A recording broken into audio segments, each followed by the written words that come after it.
ஒன்று போட்டுனா சில்ட்ரன் அரை டிக்கெட் வருது. ஒரு டிக்கெட் போட்ட உடனே எவ்வளோ வருது பாருங்க. எங்க இருக்கு பாருங்க எவ்வளோ 25 வருது பாருங்க. மேல் அடல்ட்.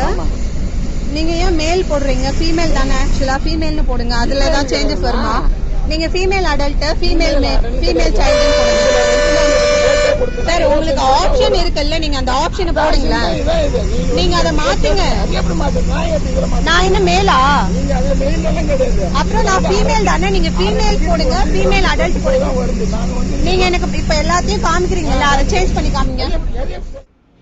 செங்கல்பட்டு மாவட்டம் மதுராந்தகம் பகுதியை சேர்ந்தவர் இந்துஜா. கணவர் வெங்கடேசன் மற்றும் 2 குழந்தைகளுடன் வசித்து வரும் இவர் கடந்த ஜூன் மாதம் 28ஆம் தேதி சனிக்கிழமையன்று கோயிலுக்கு சென்றுவிட்டு மேல்மருவத்தூரிலிருந்து மதுராந்தகம் வரும் பேருந்தில் தனது 2 குழந்தைகளுடன் பயணித்திருக்கிறார். அப்போது தனது ஒரு குழந்தைக்கு 3.5 வயது என்பதால் டிக்கெட் எடுக்கவில்லை. மற்றொரு குழந்தைக்கு 6.5 வயது என்பதால் அரை டிக்கெட் எடுத்திருக்கிறார். அப்போது 2 டிக்கெட் 25 ரூபாய் கேட்டிருக்கிறார் நடத்துனர். அதிர்ச்சியான பயணி இந்துஜா மேல்மருவத்தூரிலிருந்து மதுராந்தகத்திற்கு செல்ல பெரியவர்களுக்கே 10 ரூபாய் தான், குழந்தைகளுக்கு அரை டிக்கெட் என்றால் 5 ரூபாய் என ஆக மொத்தம் 15 ரூபாய் தானே நான் கொடுக்க வேண்டும். அதுவும் என் குழந்தைக்கு முழு டிக்கெட் எடுத்தாலே மொத்தமாக 20 ரூபாய் தான் ஆகும். அப்படி இருக்க 25 ரூபாய் என ஏன் கூடுதலாக கொடுக்க வேண்டும் என கேட்டிருக்கிறார்.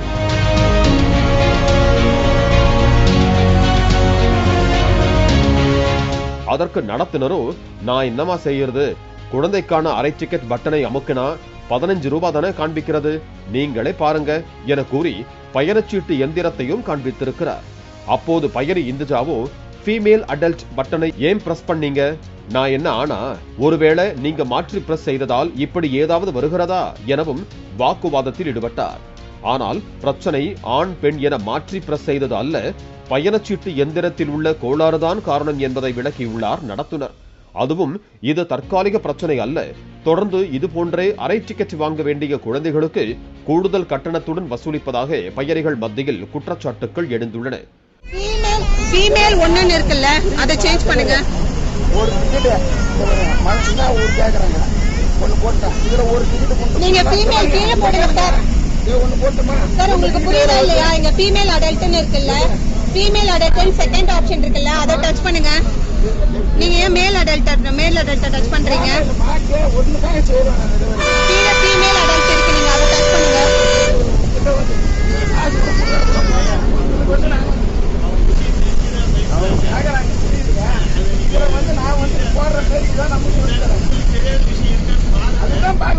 நீங்க ஃபீமேல் அடல்ட் செக் பண்ணுங்க. ஏன் சார், நான் சொல்றத செலக்ட் பண்ணுங்க சார். ஃபீமேல் அடல்ட் செலக்ட் பண்ணுங்க சார். நீங்க ஃபீமேல் அடல்ட் செலக்ட் பண்ணுங்க. மறுபடியும் மேல் அடல்ட் பண்றீங்க. உங்களுக்கு புரியுதா இல்லையா? ஆக்சுவலா நான் சொல்றது இது ஒரு டிக்கெட்டுக்கு ஒண்ணுதான் போட முடியும். அதுதான் ஒரு 10 ரூபாய் வந்துட்டு பாருங்க, 20 ரூபாய் வந்து பாருங்க. எப்படி எல்லாம் சமாளிக்கிறாரு பாருங்களேன். எங்கயாவது நம்ப முடியுதா? ஆக்சுவலா ஆமா, நீங்க அப்படிதான் பண்றீங்க. நீங்க ஃபீமேல் அடல்ட் செக் பண்ணுங்க. ஃபீமேல் அடல்ட் போடுங்க. நீங்களே போடுங்க, போடுங்க. ஃபீமேல் அடல்ட் போடுங்க. எங்க டச் பண்ணணும்? இதுல எங்க நீங்க டச் பண்ணுவீங்க? பண்ணுங்க, போடுங்க. நான் 10 ரூபாய் ஒரு டிக்கெட் வருது. அவங்ககிட்ட நான் பண்ணுவோம் ஏமாற்றி வாங்குற மாதிரி பேசுறாங்க. இந்த நிலையில் இதுகுறித்து இந்துஜா புகார் செய்வதற்காக போக்குவரத்து துறை புகார் எண்களுக்கு தொடர்பு கொண்ட போதும் லைன் கிடைக்காததால் தொடர்பு கொள்ள முடியவில்லை என குற்றம் சாட்டி இருக்கிறார். மேலும் 5 வயதுக்குட்பட்ட குழந்தைகளுக்கும் பல பேருந்துகளில் கட்டாய டிக்கெட் எடுக்கும்படி நடத்துனர்கள் வற்புறுத்துவதாகவும் குற்றச்சாட்டு எழுந்துள்ளது. மேல்மருவத்தூர் மதுராந்தகம்ல இருந்து மேல்மருவத்தூர் போயிட்டு ரிட்டர்ன் மேல்மருவத்தூர்ல இருந்து மதுராந்தகம் வரும்போதுதான் இந்த இன்சிடென்ட் நடந்துச்சு. சரிங்கம்மா. மேல்மருவத்தூர்ல அந்த பஸ்ல மப்சல் பஸ் ஒண்ணுல ஏறினேன். ஆக்சுவலா அங்க என்ட்ரி போட்டுட்டு தான் அவருமே ஏறினாங்க. சோ ஏறிட்டு டிக்கெட் நான் கேட்கும் போது என்னோட பாப்பா, என்னோட பொண்ணு, 2 பொண்ணு ஆக்சுவலா எனக்கு 2 பேபி. அதுல ஒருத்தவங்களுக்கு 3.5 years. சோ அவங்களுக்கு டிக்கெட்டே கிடையாது, ஏன்னா 5 years வரைக்கும் இல்லைங்களா? ஓகே. அடுத்து இன்னொரு பெரிய பொண்ணுக்கு வந்து 6 years ஆகுது. சோ அவங்களுக்கு ஆஃப் டிக்கெட்டும் எனக்கு ஃபுல் டிக்கெட்னு சொல்லிட்டு 1.5 டிக்கெட் கேட்டேன். சோ அவரு எனக்கு ஆக்சுவலா 10 ரூபாய் தான் டிக்கெட் எனக்கு தெரியும். சோ எனக்கு 10 ரூபாய் டிக்கெட்டும் குழந்தைக்கு அடல்ட் சைல்டுன்னு சொல்லிட்டு கீழே போடும்போது பாத்தீங்கன்னா 15 ரூபாய் டிக்கெட்னு சொல்லிட்டு மொத்தம் 25 rupeesக்கு வந்துட்டு டிக்கெட் சீட்டை கிழிச்சு கொடுத்துட்டு 25 ரூபாய் தாங்க அப்படின்னு சொல்லிட்டு கேட்டாரு. அதுக்கப்புறமா தான் நான் கேட்டேன், எப்படி சார் 25 ரூபாய் வரும்? எனக்கே 10 ரூபாய் சொல்றீங்க, என்னோட குழந்தைக்கு எப்படி ஆஃப் டிக்கெட் கேட்டா 15 ரூபான்னு சொல்லி போடுறீங்க, அது எப்படி 25 ரூபாய் வரும் அப்படின்னு. நான் என்னமா நானா போய் சொல்றேன், உங்க காசை நானா எடுத்துக்க போறேன், இங்க பாருங்க மெஷின்ல வருது அப்படின்னு சொல்லிட்டு அவரு அந்த டீட்டெயில்ஸ் எல்லாமே வந்துட்டு காமிச்சாரு. ஆக்சுவலா பக்கத்துல ஒரு பெரியவர் ஒருத்தர் உட்கார்ந்து இருந்தாரு, அவருமே வந்துட்டு கேட்டாரு, அந்த பொண்ணு கேக்குறாங்கல்ல அது கரெக்ட் தானப்பா அப்படின்னு கேட்டிருந்தா அவர்கிட்ட ஃபர்ஸ்ட் காமிச்சாரு, இங்க பாருங்க இந்த மாதிரிதான் வருதுன்னு மறுபடியும் போட்டு காமிச்சாரு அவர், இந்த மாதிரி வருது அப்படின்னு. அந்த டைம்ல சரி நான் வீடியோ எடுத்துக்கிறேன் சார், நீங்க மறுபடியும் எனக்கு பண்ணுங்கன்னு சொல்லிட்டு தான் அவர்கிட்ட சொல்லிட்டு நான் மறுபடியும் வீடியோ எடுத்துட்டேன். அது எப்படி சார் வரும், இந்த மாதிரி வந்ததுன்னா நீங்க தானே ரைஸ் பண்ணணும், ப்ராப்ளம் இந்த மாதிரி எல்லாம் இருக்கு, மிஷின் ப்ராப்ளம்னா நீங்க தான் பண்ணணும், அது என்கிட்ட நான் எப்படி கொடுக்க முடியும் 25 ரூபாய் அப்படின்னு சொல்லிட்டு நான் ஆர்கியூ பண்ண ஆரம்பிச்சிட்டேன். ஆர்கியூ பண்ண ஆரம்பிச்சது ஒரு 2 மினிட்ஸ் மட்டும் அந்த மிஷின்ல நடக்கிற விஷயத்த தெரிஞ்சுக்கணும் அப்படின்றதுக்காக நான் வீடியோ எடுத்தேன். அவரை ஃபீமேல் இதுக்கு போடுங்க, மேல் அடல்ட்னு சொல்லி போட்டிருந்தாரு. சரி ஒருவேளை ஃபீமேல் அடல்ட் நீங்க சேஞ்ச் பண்ணுங்க, அப்படி சேஞ்ச் பண்ணா ஏதாவது சேஞ்சஸ் வருதான்னு செக் பண்ணலாம் அப்படின்னு சொல்லிட்டு மாத்த சொன்னா அவருக்கு ஆக்சுவலா அது தெரியல. தெரியாம தான் அவர் பண்ணாரா இல்ல? ஏன்னா நீங்க ஏன்னா அந்த நீங்க அனுப்புன வீடியோல பாத்தீங்கன்னா முழுக்க முழுக்க ஆர்குமெண்ட் வந்து இந்த ஆர்குமெண்ட் இல்ல, அதாவது குழந்தைக்கு எப்படின்றது வந்து அதிகமா இல்ல. ஆமா ஆமா, ஏன்னா அதை நான் முன்னாடியே பேசி முடிச்சிட்டேன். ஏன்னா நமக்கு வந்து இதுல முக்கியமான இதுவே வந்து என்னன்னா எல்லாருக்குமே சந்திக்கக்கூடியதா நீங்க சொல்லப்படுறது வந்து என்னன்னா குழந்தைகளுக்கு 15 ரூபாய், அதாவது ஆஃப் டிக்கெட்ன்றது வந்துட்டு கூடுதலா வருதுன்றதுதான் நீங்க சொல்ல வர்றது. ஆமா, 1 டிக்கெட் கணக்கு. ஆனா இதுல இந்த வீடியோல என்ன இருக்குன்னா முழுக்க முழுக்க வந்து நீங்க ஏன் ஃபீமேல் ஃபீமேல் அடல்ட்னு போடாம மேல் அடல்ட்னு போட்டீங்க ஆர்குமெண்ட்ல இருக்கு. ஆமா, அததான் நான் ஆர்குமெண்ட் பண்ணேன். ஆனா சார் அதுல நீங்க பாக்கலாம் என்னன்னா, நான் மேல் அவரு செலக்ட் பண்ணாரு இல்லீங்களா, ஃபீமேல் அடல்ட் அப்படின்னு சொல்லிட்டு, சாரி மேல் அடல்ட்னு செலக்ட் பண்ணும்போது 10 rupees வந்திருக்கு. அடுத்து கீழே வந்துட்டு மேல் சைல்டுன்னு செக் பண்ணும்போது 15 rupees வந்துச்சு. அதுவுமே வீடியோல நல்லா தெளிவா தான் தெரியுது. அதுல எந்த பிரச்சனையும் இல்ல, மேல் அடல்ட் ஃபீமேல் அடல்ட்னாலும் டிக்கெட் ஒண்ணா தான் வருது. ஆமா ஆமா, எதை மாத்தினாலும் அதே 10 rupees தான் வருது. அதுல எந்த பிரச்சனையும் இல்ல. ஃபீமேல் சைல்டுன்னு போட்டு நான் செக் பண்ணேன், அதுக்கப்புறமா செக் பண்ணும்போது அதே ஃபீமேல் சைல்டா இருந்தாலும் சரி மேல் சைல்டா இருந்தாலும் சரி 15 ரூபாய் தான் காமிச்சது. ஓகே. ஆமா, அதே மாதிரி அடல்ட்டுக்கு மேல் அடல்ட்டா இருந்தாலும் சரி ஃபீமேல் அடல்ட்டா இருந்தாலும் சரி 10 rupees தான் காமிச்சது. சரிங்கம்மா, என்ன கோரிக்கை வைக்கிறீங்க இதன் மூலமா? இல்ல கோரிக்கைனா எனக்கு ஆக்சுவலா தெரியல, ஏன்னா அவரு அரசாங்க நடவடிக்கை எடுக்கணும், கண்டிப்பா எடுக்கணும் தான் சார். ஏன்னா இதே பிரச்சனை இப்ப நான் ரைஸ் பண்ணதுக்கு அப்புறமா, ஆக்சுவலா நாங்க குரூப்ல வந்து ஷேர் பண்ணதுக்கு அப்புறமா தான் என்னோட ஃப்ரெண்டுமே ஒரு 1 month பிஃபோரா வந்துட்டு சேம் ப்ராப்ளத்தினால அவளுமே எஃபெக்ட் ஆயிருக்கா.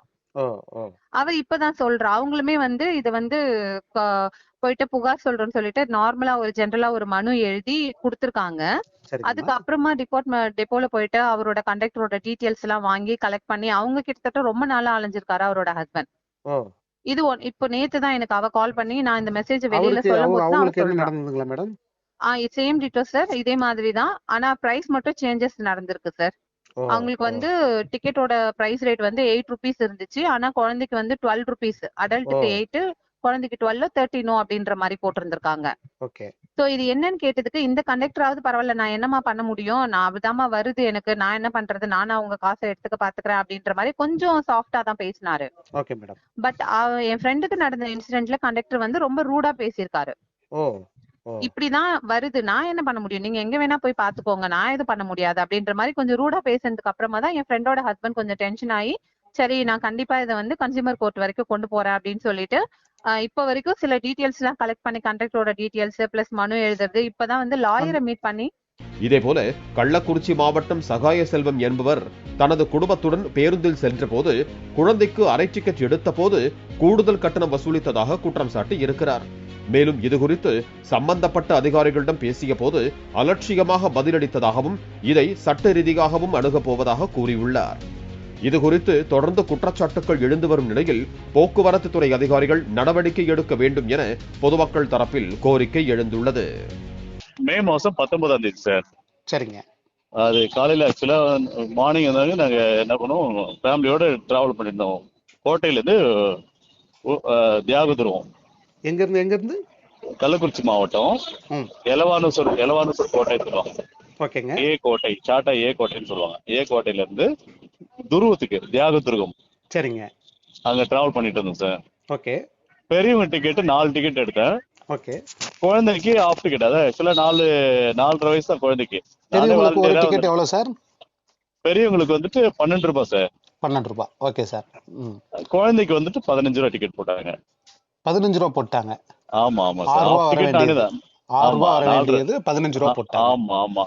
ஓகே. என்ன சார் இப்படி போட்டிருக்கீங்க அப்படின்னு சொல்லிட்டு அவங்க போயிட்டு டிக்கெட் போட்டு இடத்துல போய் உட்காந்துட்டாரு. நான் அப்புறம் எங்க ஒய்ஃப் பார்த்துட்டு தான் அப்புறம் கேட்டாங்க, என்ன சார் என்ன இவ்வளவு போட்டிருக்காங்க, குழந்தைங்க 15 ரூபா, பெரியவங்களுக்கு 12 ரூபா போட்டு. அவர் கிட்ட எழுந்து போயிட்டு ஆனா அவர் டிரைவர் சீட்டு பக்கத்துல உட்கார்ந்தாரு கண்டக்டர். Okay sir. என்ன சார் இப்படி பண்ணிருக்கீங்க, குழந்தைக்கு எவ்வளவு சார் டிக்கெட், நீங்களே பாத்துங்க டிக்கெட்ல அப்படின்னு சொல்லிட்டு ஒரு தெனாவட்டா பதில் சொன்னாரு. அப்புறம் நீங்க பாக்கலீங்களா சார்? நான் பாக்கல. பாருங்க சார், இது மாதிரி குழந்தைக்கு 15 ரூபா போடுறீங்க, பெரியவங்களுக்கு 12 ரூபா தானே டிக்கெட் இருக்கு அப்படின்னு கேட்டதுக்கு, அப்படியா நானே இப்பதான் பாக்குறேங்க, கொடுங்க அப்படின்னு சொல்லிட்டு பாத்துட்டு, தெரியலீங்களே அப்படின்னு சொல்லிட்டு ஒரு மாதிரி தெனாவட்டா, தெரியலங்க எனக்கே தெரியலங்க. திரும்பவும் அதே மாதிரி தான் அவரு ரியாக்ட் ஆமா பண்றாரு. எனக்கே தெரியல சார் அப்படின்னு சொல்லிட்டு டிக்கெட்டை கொடுத்துட்டாரு கையில. அதை ஓகே சார். சரி பண்ணணும் இல்ல அமௌண்ட் ரீஃபண்ட் பண்ணணும் எந்த ஒரு எதுவுமே முயற்சி எடுக்கல அவரு. Okay okay. அப்புறம் சார் ஒண்ணு டிப்போல பிஎம் நம்பரு இல்ல உங்க மேலதிகாரி நம்பர் ஏதாவது நம்பர் கொடுங்கன்னா, அப்படி நம்பர் யார் நம்பர் என்கிட்ட இல்ல. எல்லா நம்பரும் கண்டிப்பா சொல்லிட்டு கண்டிப்பா அவங்க வச்சிருப்பாங்க. Okay okay okay. அப்படி இருந்தும் என்கிட்ட எந்த நம்பரும் இல்ல அப்படின்னு சொல்றாரு. சரிங்க சார். அப்புறம் சரின்னு சொல்லிட்டு நான் வந்துட்டு உட்காந்துட்டேன். டிக்கெட் உங்களுடைய கண்டக்டர் நம்பரை எழுதி கொடுக்கணும், டிக்கெட்ல பின் பக்கம் எழுதி கொடுத்துட்டாரு. அதை வந்து அவர் கைப்பட எழுதி கொடுத்துட்டாரு. Okay sir. பஸ் நம்பர் சொல்லுங்க சார், பஸ் நம்பரையும் எழுதி கொடுத்துருங்க சார். பஸ் நம்பர் டிக்கெட்ல இருக்கு பாத்துங்க போங்க அப்படின்னாரு. Okay sir. நான் சரி இருக்கட்டும், இருந்தாலும் இறங்கும் போது இருக்கட்டும் ஒரு பஸ் நம்பரை மட்டும் போட்டோ எடுத்துட்டு இறங்கிட்டேன். ஆனா வந்து இறங்கி பார்த்தா பஸ் நம்பரும் அவர் டிக்கெட்ல இருந்த பஸ் நம்பருமே ரெண்டுமே வேற வேற. அதையே அவர் சரியா என்டர் பண்ணல. அவரு வந்து வேற பஸ்ல போக வேண்டியவர் அந்த பஸ்ல சர்வீஸ்ல மாறி வந்திருக்கிறாரு. ஓகே. அதையே ப்ராப்பரா அவர் வந்துட்டு அவருடைய அந்த மிஷின்ல அவர் என்ட்ரி பண்ணல பஸ் நம்பரை. ஓகே. அதுவும் ஒரு பெரிய ஃபால்ட் பண்ணிருந்தாரு.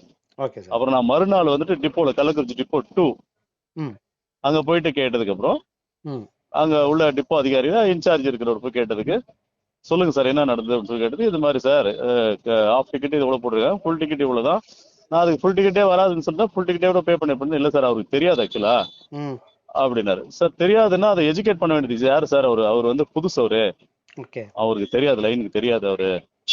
அது நீங்க யார் சார் சொல்லி கொடுக்கணும், யாரோட தவறு சார் இது, நிர்வாகத்தினுடைய குறைபாடு தானே? ஆமா சார் நிர்வாகத்துக்கு குறைபாடு தான் அப்படின்ட்டு அவர் சொன்னாரு.